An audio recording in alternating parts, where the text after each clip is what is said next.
tema y colofón a todo lo que es la etapa de desarrollo, pues nos queda hablar de algo que es importante, que es la implantación y aceptación de cualquier sistema de información.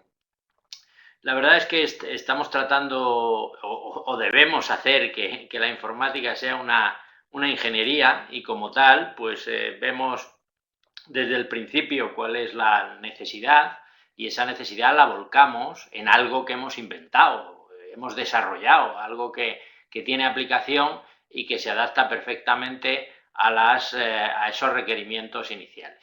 Por tanto, es importantísimo eso, todo lo que les he ido contando a lo largo de estos 4 últimos capítulos, en los cuales pues vamos enlazando desde el estudio de viabilidad, el análisis, el diseño, luego vendría la construcción, a la cual voy a hacer una ligera mención para poder enlazarlo, pero que no es objeto de este temario. Y por último, la implantación, que eso es fundamental, puesto que muchas veces desde el punto de vista de la persona encargada del CIO, que es la persona encargada de las TIC en la organización, pues se externalizan a lo mejor determinados desarrollos.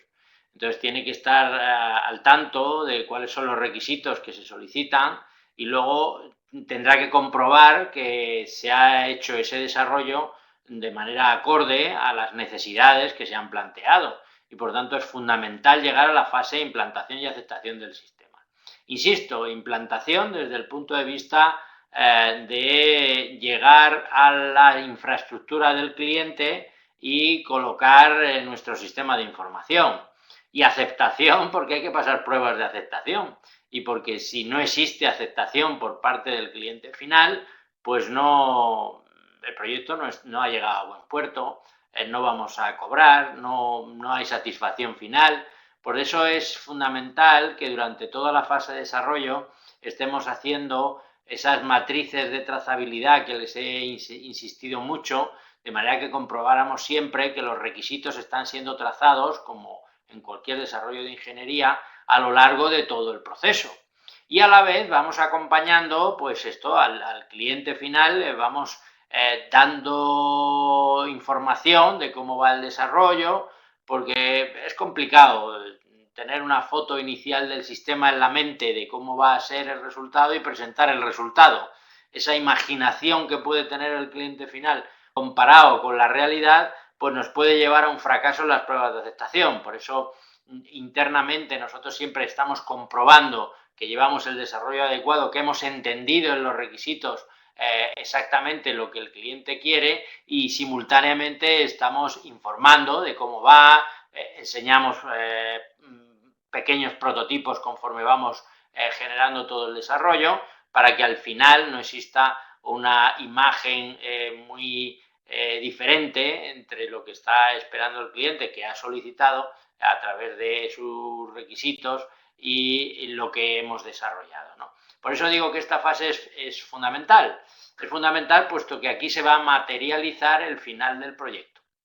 A partir de aquí, de la implantación y aceptación y haciendo, uniéndolo con uno de los temas que hablamos, quiero recordar que era el tema 6, en el cual estamos hablando de la planificación de proyectos y hablamos de las fases de un proyecto y hablamos de la apertura del proyecto, que coincidía con el estudio de viabilidad, hablamos de lo que era la planificación detallada, hablamos de la ejecución y control y por último hablamos del cierre del proyecto. Y cuando hablamos del cierre del proyecto, pues yo insistí mucho en que al finalizar el desarrollo aparecía la etapa que era el cierre del proyecto y en esa etapa que era el cierre del proyecto coincidía justo con la finalización, que es la implantación y aceptación, en la cual vamos a hacer el informe final y vamos a recopilar todo lo que ha sido este proyecto y cómo se ha desarrollado y si ha habido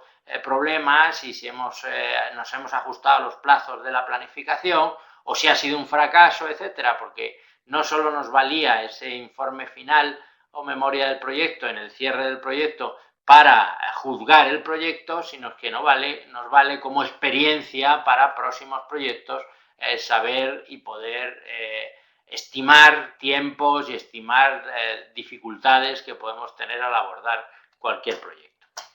Bueno, pues como siempre, ya he hecho el contexto en cuanto a la referencia del temario. Nos vamos a meter enseguida con el desarrollo de contenido, veremos las actividades que tenemos ahora mismo trabajando en ellas, como puede ser ese foro en el cual estamos charlando sobre las metodologías, actividades previstas, que ya solo nos queda el examen, y al final pues abriremos el chat para las preguntas y sugerencias que ustedes tengan.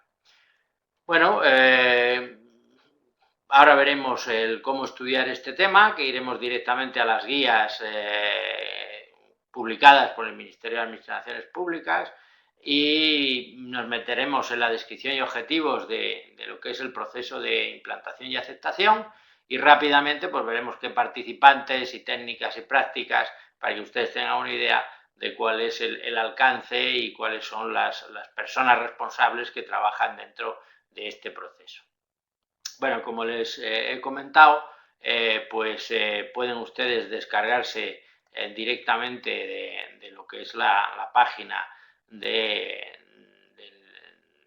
Ministerio de Hacienda y Administraciones Públicas, o bien pueden ustedes descargárselo de la plataforma virtual, ¿no? Donde tienen el documento de implantación detallado y tal como lo ha publicado el Ministerio. Al ser tal y como lo ha publicado el Ministerio, pues es un tanto inmasticable. Por eso casi les aconsejo que vean esta clase, y en esta clase le hago un resumen de lo que es fundamental dentro de ese documento, ¿no? Bueno, como saben ustedes, pues el origen del desarrollo ha aparecido siempre a través de ese catálogo de requisitos, después de ese esquema que reiteradamente les pongo en todos estos últimos capítulos, ¿no? Y siempre hemos estado hablando de que le vamos a prestar una atención especial a lo que son las pruebas del sistema, puesto que esas pruebas del sistema nos van a permitir certificarnos a nosotros internamente que estamos cumpliendo los requisitos y demostrarlo con vistas al cliente. Les he insistido sobre esa trazabilidad de requisitos, que ya están ustedes hartos de oírme, y que no es otra cosa que en cada una de las fases pues que vayamos comprobando que los requisitos están siendo trazados adecuadamente, pues en cuanto a interfaces, en cuanto a procesos, en cuanto a modelos, en cuanto a cualquiera de las técnicas que estemos utilizando en cada una de las actividades de este proceso.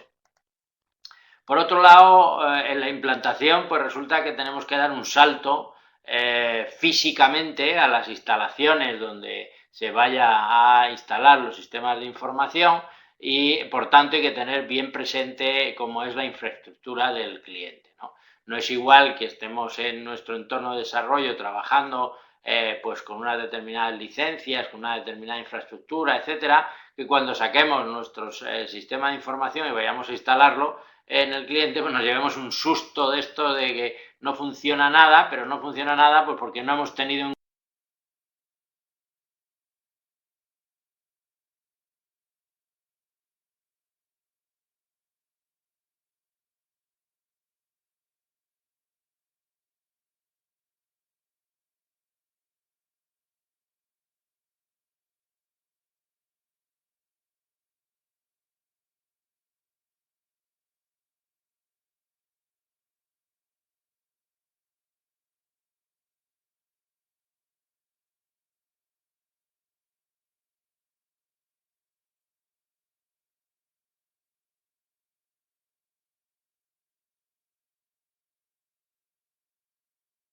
cuenta pues sobre qué sistema operativo iba, etcétera, etcétera, etcétera. Bueno, pues esto ya lo hemos visto en fases anteriores, tanto en el diseño ya nos aparecía una de las actividades que hablaba de esto de la infraestructura, y ahora ya es que vamos a la fase final, en la cual pues tenemos que comprobarlo, ¿no? ¿En qué consiste y cuál es el objetivo principal? Y esto pues es objeto de memorizarlo. Pues es la entrega y aceptación del sistema en su totalidad y la realización de todas las actividades necesarias para el paso a producción del mismo. Pues es el objetivo que tiene la implantación y aceptación del sistema de información. Bueno, pues este diagrama de aplicación del proceso metodológico ya reiterado y consabido, porque ya se lo he contado 28 veces, bueno, pues lo único que quiero insistir esta vez nada más, pues es en el tema de la trazabilidad de requisitos y que estamos llegando ya a esta fase donde ya nos vamos a dedicar a las pruebas. Entonces, por un lado tenemos trazabilidad de requisitos hasta la implantación y por otro lado tenemos pruebas que hemos ido en DSI 10 en ASI 10 y en DSI 10 hemos ido diseñando desde un punto de vista estratégico y desde un punto de vista ya a más bajo nivel para volcarnos ahora en lo que va a ser las pruebas dentro de la implantación y aceptación. Y concretamente aquí es donde van a aparecer los denominados protocolos de pruebas. Y el protocolo de pruebas no es otra cosa que un documento cerrado en el cual, cuando digo cerrado, no quiere decir que esté en un sobre cerrado, ¿no? Lo que quiero decir es que se ha pactado previamente con el cliente. Es decir, cuando se van a pasar las pruebas, no se pasan una buena mañana que digamos, ala, pues nos ponemos de acuerdo y vamos a realizar pruebas, ¿no? Con un mes de antelación o más, se fijan las fechas de las pruebas y se manda el protocolo de pruebas por parte del desarrollador al cliente. En esas pruebas lo que se hace es ver el entorno de las pruebas y ver exactamente la prueba a bajo nivel, y ese es lo que se denomina el protocolo de prueba. Es decir, abra usted la ventana tal o abra usted la interfaz tal, en la casilla correspondiente al concepto tal, introduzca el dato A, dele a aceptar, le aparecerá el mensaje error, esta casilla solo admite datos numéricos, y ahora introduzca el dato 7, dele a aceptar, y le aparecerá, ¿quiere usted confirmar que ha metido 7? En fin, ese tipo de pruebas. ¿Qué ocurre? Que es posible que a lo mejor el cliente pues no está de acuerdo con esa prueba. Bueno, pues con un mes de antelación o con el tiempo que se haya pactado, pues el cliente nos propone otro tipo de pruebas y entonces se va modificando. Lo que no podemos llegar, o se van implementando nuevas pruebas, pero lo que no podemos llegar es una fase de implantación en la que no estén definidas las pruebas, porque esto sería, pues eso,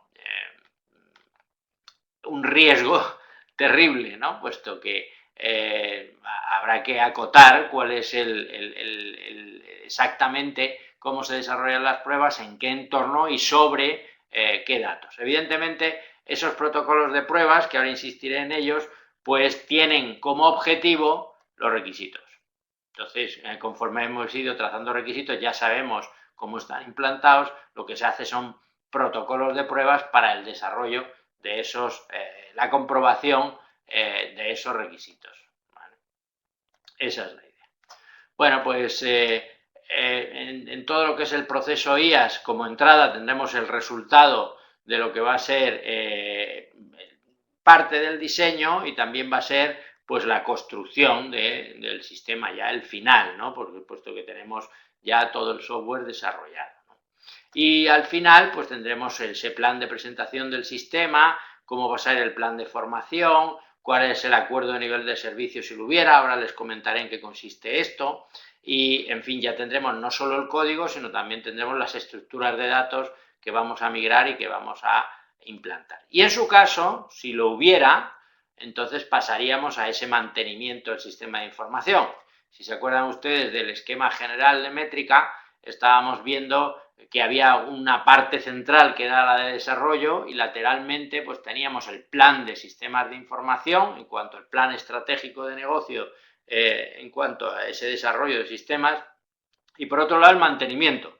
Entonces puede haber acuerdos de mantenimiento o contratos de mantenimiento, que ahora veremos los tipos de mantenimiento que nos propone métrica y que son importantes desde el punto de vista de conocerlos y saber cuál es ese alcance que puede tener los 4 tipos de mantenimiento que veremos ahora. Pero puede estar sujeto a mantenimiento la entrega del sistema de información o puede no estar sujeto a mantenimiento. Esto ya es otro proceso o otro contrato posterior. Bueno, vamos a repasar un poco dentro del proceso de construcción cómo iría lo que nos hemos saltado, ¿no? Porque no hemos visto exactamente cómo iba el proceso de construcción, pero sí necesitamos saber qué se ha hecho, ¿no? Bueno, pues desde el punto de vista de desarrollo de todo lo que es ese proceso de construcción, pues ha habido una preparación del entorno y generación para la construcción. Imagínense ustedes que ya son desarrolladores y programadores los que están trabajando en esto. Habrá una primera actividad que es la generación del código de los componentes y de los procedimientos, y una vez que se ha generado el código, pues que aquí tiene que ver, si se acuerdan ustedes cuando hablamos del diseño, pues había unas especificaciones de construcción, que yo insistí mucho, que era un documento en el cual pues se hacía un claro resumen de lo que tenía que conocer los programadores, ¿no? Y por eso a ellos no les tenía que llegar ni el estudio de viabilidad, ni el análisis, ni los modelos de alto nivel. Lo que les tenía que llegar ya eran las especificaciones de construcción. Bueno, pues a partir de esas especificaciones de construcción, pues se va generando el código.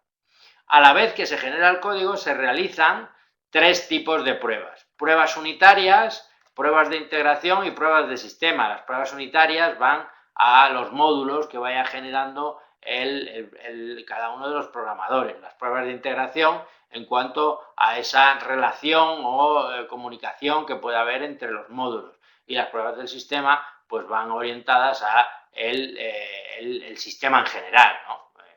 Bien, a la vez que se va haciendo esto, pues puede haber gente, programadores o no programadores o auxiliares, etcétera, que vayan elaborando los manuales de usuario, porque claro, en todo este proceso ustedes se podían haber preguntado, si no hubiéramos visto la fase de construcción, ¿y qué ocurre con la formación o qué ocurre con los manuales de usuario? ¿Cuándo se hace esto? Bueno, pues esto se hace simultáneamente en la fase de construcción, cuando a la vez se está desarrollando, se está programando, ¿no? Bueno, pues se elaboran los manuales de usuario, se define la formación de los usuarios finales, de la necesidad de formación hemos hablado durante el diseño, pero en la construcción ya es necesario definirlo, puesto que ya vemos cuál es el alcance, ya tenemos el código prácticamente preparado. Pues entonces habrá que definir cuál es la necesidad en cuanto a esa formación, y habrá que desarrollar aquí en esta fase pues el tipo de cursos, el contenido de los cursos que le vamos a dar a los usuarios finales. Claro, pero esto si estamos hablando de un sistema en conjunto, pero ¿qué ocurre si es una migración? Pues ya lo estuvimos viendo tanto en análisis como en diseño.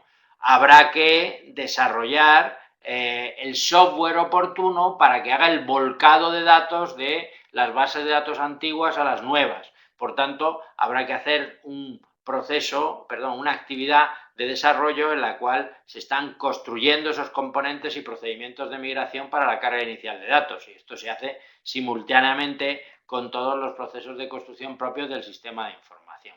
Y al final, pues una vez que hemos terminado la construcción, pues se aprueba y vemos si realmente la construcción está bien hecha. Bueno, pues la salida de esto es la entrada justo, junto con los documentos que tenemos de diseño, pues a lo que va a ser la implantación y aceptación del sistema. Inicialmente, pues se establece lo que va a ser el plan de implantación y ya se ve qué formación va a ser necesaria para la implantación. Y no estamos hablando de formación de usuarios, sino estamos hablando de la formación de los propios equipos de implantación, de qué tienen que saber, cómo tienen, y ya no es solamente a nivel técnico, pero también a nivel de trato con el usuario. Esta que les estoy contando lo pueden ustedes ver desde el mismo problema desde dos caras. Ustedes como desarrolladores que van a entregar un proyecto, o ustedes como CIO, como Chief Information Officer de una empresa que va a recibir algo. Entonces, esta guía les vale tanto para entregar como para recibir. Para recibir nos vale la exigencia de decir, oiga, yo esto lo quiero de esta manera, ¿vale? Entonces pueden ustedes apoyarse en toda esta metodología de manera que les facilita el grado de exigencia, y a la hora de ir a entregar, en el caso de que sean desarrolladores, pues les va guiando en qué cosas tengo que hacer, porque puedo tener un cliente serio, estricto, responsable enfrente y que quiere ver las cosas metodológicamente. Bueno, pues como les decía, en IAS 2 entramos en una formación necesaria para esta implantación. Y luego ya pasamos, una vez que estamos formados y preparados para torear, pues nos vamos directamente a lo que puede ser la incorporación del sistema al entorno de operación. Ya esto es físicamente, nos estamos yendo allí a llevar el sistema de información.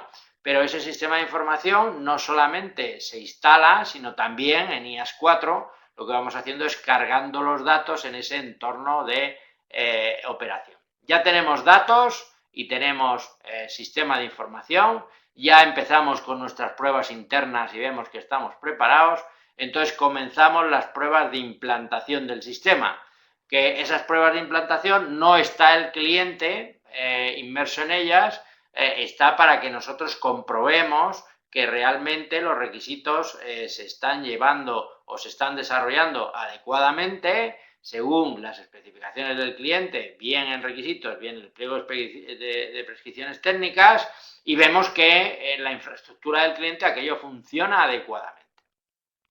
Una vez que hayamos pasado esas pruebas de implantación, entonces ya involucramos al cliente y empiezan las pruebas de aceptación, y es aceptación por parte del cliente. Entonces aquí es donde ya se llevan a efecto esos protocolos de pruebas en las cuales son documentos cerrados previamente y acordados previamente con el cliente, en el cual vamos a comprobar aquellos o todos los requisitos o aquellos requisitos que hemos acordado que son fundamentales para ver cómo se han implementado y cómo el sistema in situ dentro de la arquitectura del cliente está funcionando adecuadamente.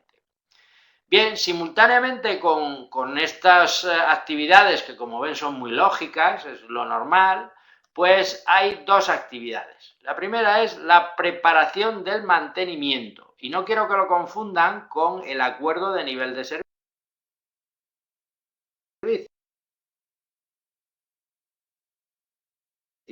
Son dos cosas que son diferentes. Cuando estamos hablando de preparación del mantenimiento, lo veremos ahora en detalle, nos referimos a 4 tipos de mantenimiento en la cual puede que haya un contrato.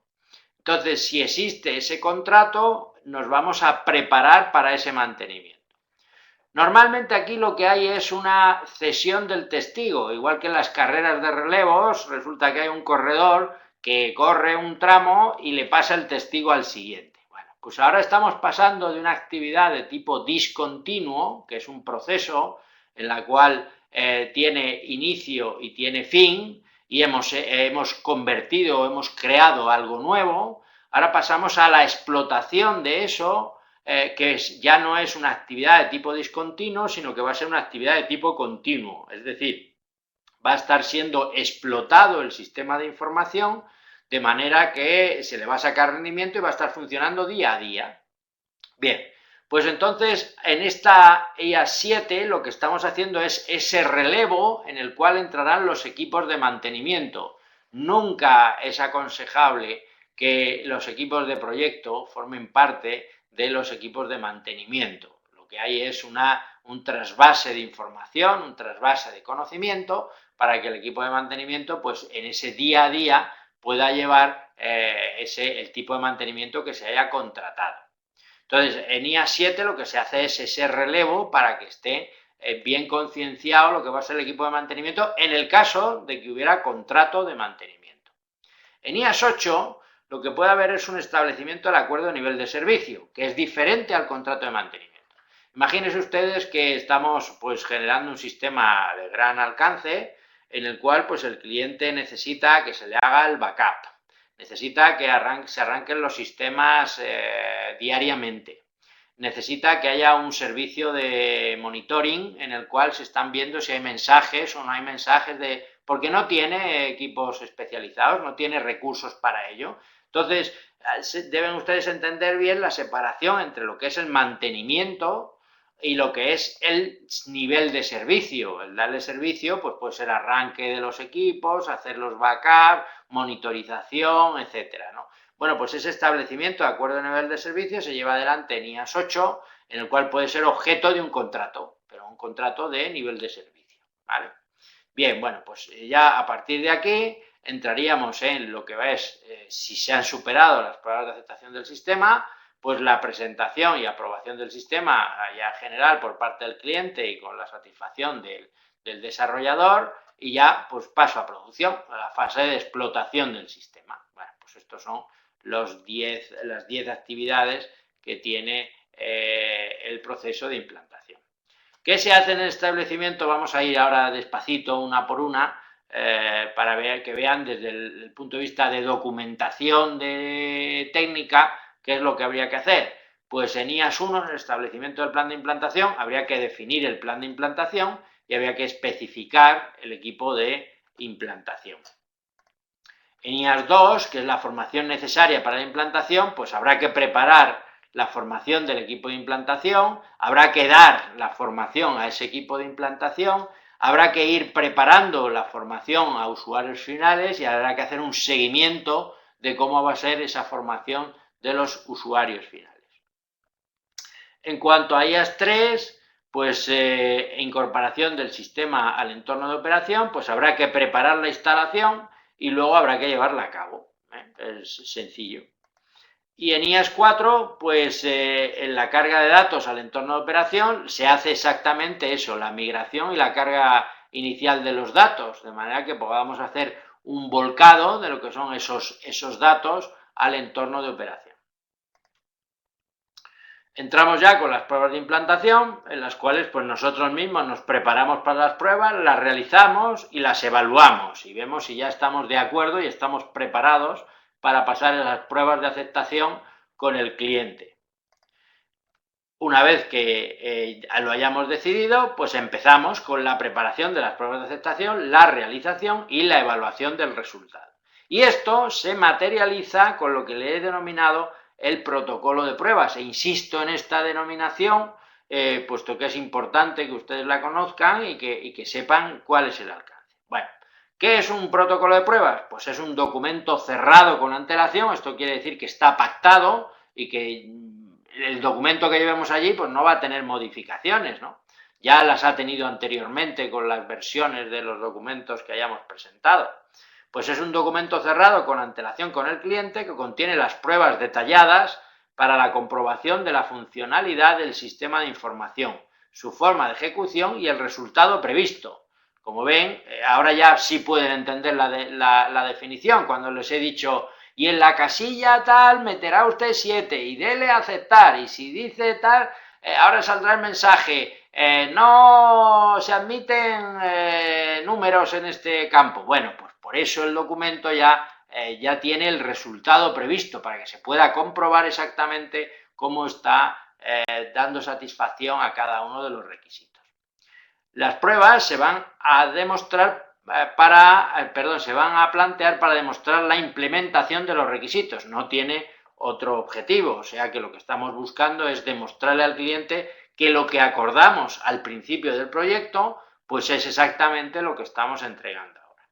Y se realizan bajo el marco de las actividades que en su momento vimos en el análisis, la actividad 10, en cuando estábamos hablando del plan de pruebas, y en DSI 10 cuando estábamos hablando de ese desarrollo del plan de pruebas. En uno estábamos diciendo qué tipo de pruebas, en otro cómo íbamos a pasar las pruebas, y al final esa conexión pues ha dado lugar en implantación a ese protocolo de pruebas como documento que nos va a servir para comprobar con el cliente que las cosas se han hecho adecuadamente. Bueno, esto, insistir en ello, porque cuando estén ustedes realizando su trabajo fin de grado, pues es bueno que incluyan en la fase de implantación el protocolo de pruebas. No de todas las pruebas, pero sí que le demuestren ustedes al tribunal que han entendido bien todo lo que son las pruebas a lo largo del proceso de ingeniería y cómo han llegado al final a hacer un pequeño protocolo de pruebas en el cual se ven las interfaces, en el cual se ve pues esto que les digo, la forma de ejecución y el resultado previsto, ¿no? No tienen por qué estar todos los requisitos, puesto que lo que se trata es simplemente de demostrar que ustedes han entendido bien lo que es esto. ¿Dónde pueden poner este tipo de protocolo de pruebas? Pues en un anexo al trabajo de fin de grado. Entonces, cuando están hablando del proceso de implantación dentro de lo que es su memoria, pues hacen referencia al anexo B, al anexo C, en el cual se incluye un protocolo de pruebas sobre los requisitos 1 al 5, y ya está. Y ahí se establecen pues esos ese protocolo de pruebas. Bien, ya entramos en IA7, que es la preparación del mantenimiento del sistema. Entonces se establece cuál es siempre que haya ese mantenimiento, se entra en el establecimiento de la infraestructura para el mantenimiento y la formalización de ese plan de mantenimiento. Pero vamos a definir en qué tipos de mantenimiento hay. Esto es importante que ustedes lo tengan en mente. Bueno, primero hablemos de un mantenimiento que todos conocemos, el correctivo. Si hay algo que está mal, pues habrá que repararlo. Pero claro, ¿está mal dentro de qué? Pues está mal dentro de esos requisitos que hemos dicho que tenía que cumplir algo y resulta que lo que tenía que hacer adecuadamente, pues no lo hace otra cosa. Esto ha podido aparecer pues durante las pruebas de implantación, que debería de haber, implantación y aceptación debería de haber aparecido ahí y debería estar comprobado en todas las pruebas, incluso cuando hemos estado hablando de la construcción, pues en esas pruebas unitarias, en esas pruebas de integración, en esas pruebas de sistema, hemos debido de quitar un montón de errores que podía haber y por tanto será más liviano el mantenimiento correctivo. Pero si ha habido algo que se haya quedado ahí, pues habrá que corregirlo. Entonces, los mantenimientos correctivos normalmente entran dentro de los periodos de garantía.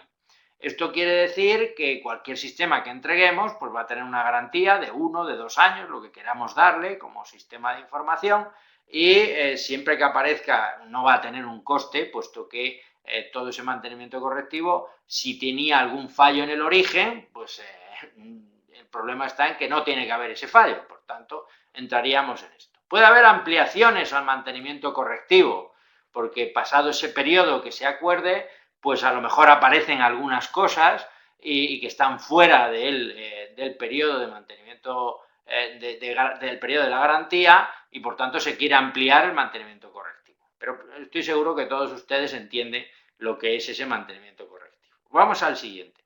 El mantenimiento evolutivo. Un mantenimiento evolutivo viene como la aparición de nuevos requisitos.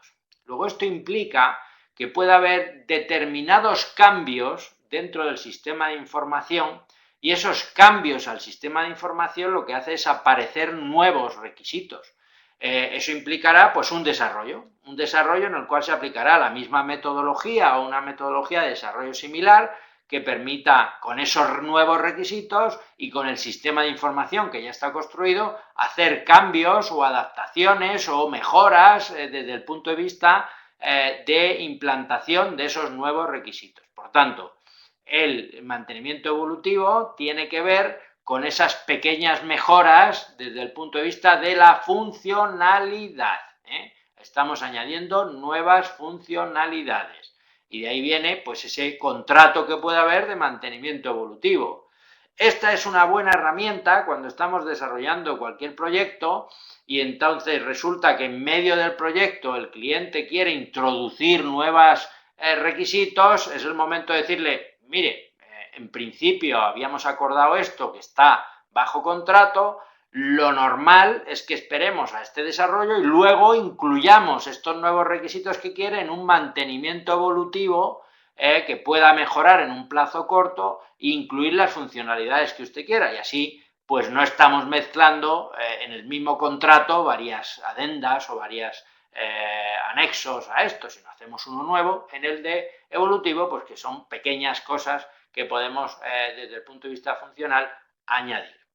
Vamos al tercer mantenimiento, que es el adaptativo. Imaginémonos que por cualquier cosa pues se va a adaptar el sistema operativo a la versión X, o se va a cambiar la infraestructura y resulta que se va a poner en vez de la máquina A en la máquina B, ¿vale? Bueno, pues esto puede ocurrir a posteriori, después de la entrega. Entonces el cliente suele echar mano a este tipo de contratos de mantenimiento adaptativo. Es decir, quiero el mismo sistema, pero en vez de estar corriendo en esta versión de sistema operativo o sobre este hardware, quiero que ahora esté corriendo sobre este otro hardware. Entonces se hace un contrato de mantenimiento adaptativo en el cual pues vamos a... No se parece en nada al correctivo, como ven, no se parece en nada al evolutivo, sino lo que estamos haciendo es adaptarnos a esa nueva infraestructura, bien sea software de base o bien sea hardware. Y por último está lo que se denomina el mantenimiento perfectivo. Este es curioso, puesto que se da en aquellos sistemas que lo que queremos es el propio sistema de información perfeccionarlo en cuanto a su eficiencia. Es decir, hay procesos que a lo mejor tardan pues un tiempo, 5 segundos, 6 segundos, y yo lo que quiero es que tarde menos. Y yo lo que quiero es que cuando recorra la base de datos, esa base de datos sea más liviana, no sea tan cargada como está la base de datos en cuanto a datos. Entonces, la funcionalidad no cambia, la funcionalidad es la misma, vamos a obtener las mismas salidas, pero la calidad en cuanto a el sistema de información sí ha variado. Lo que queremos es que sean los procesos más livianos, que tarden menos, que se busquen soluciones en cuanto a la programación que permitan pues ir más rápido. Y eso no está, lo que permite, lo que nos facilita es una revisión general de lo que es el sistema, de manera que consigamos optimizarlo. O sea, el mantenimiento perfectivo va directamente relacionado con la optimización de los procesos del sistema. Bueno, pues ahí tienen los 4 tipos de mantenimiento: el correctivo, el evolutivo, el adaptativo y el perfectivo, que por eso pueden ser objeto de esa formalización del plan de mantenimiento en alguno de estas facetas o en todas, ¿no? Dependiendo de cómo lleguemos a ese acuerdo de mantenimiento. Luego, en cuanto al establecimiento de acuerdo de nivel de servicio, que les he insistido en que no lo mezclen con el mantenimiento, que suele ser un error muy usual, tenemos que ver qué servicios quiere el cliente que se pueda dar con respecto a este puesta en funcionamiento y explotación del sistema de información, cuáles son las propiedades de cada servicio y llegar a un acuerdo de nivel de servicio. Si quieren personas o si se va personas en la ubicación, si se puede hacer ese servicio en remoto, en qué tiempo hay que dar respuesta a ese servicio, etcétera, etcétera, etcétera. Bien, entramos en esa presentación y aprobación de lo que va a ser el sistema, al final ya se aprueba del todo y entramos ya en explotación. En IAS 10, pues directamente ya entraríamos en la fase de lo que va a ser explotación y ya con esto entraríamos en la última fase del proyecto, que sería el cierre del proyecto en cuanto a generar la memoria, etcétera, apoyándonos en cómo ha sido pues toda la aplicación metodológica. En cuanto a participar, aquí hay un error, y disculpen que no me ha dado tiempo a cambiarlo antes, donde pone así, debería de poner IAS, claro, aquí es que pues ha habido un salto. Bueno, pues como ven, los participantes en las actividades, pues desde el comité de dirección, que va a estar al final, porque claro, si esto no se aprueba va a ser un desastre, ¿no? Pues entonces el comité de dirección está siempre ahí bastante pegado, ¿no? Los directores usuarios están ya en la fase final, ¿no? Los equipos de formación, como ven, están en la fase de formación, etcétera. El jefe de proyecto, que está involucrado prácticamente en todas. En cuanto a las técnicas, pues técnicas de presentación, pruebas para la aceptación, pruebas para la implantación, sesiones de trabajo para poder preparar este importante proceso.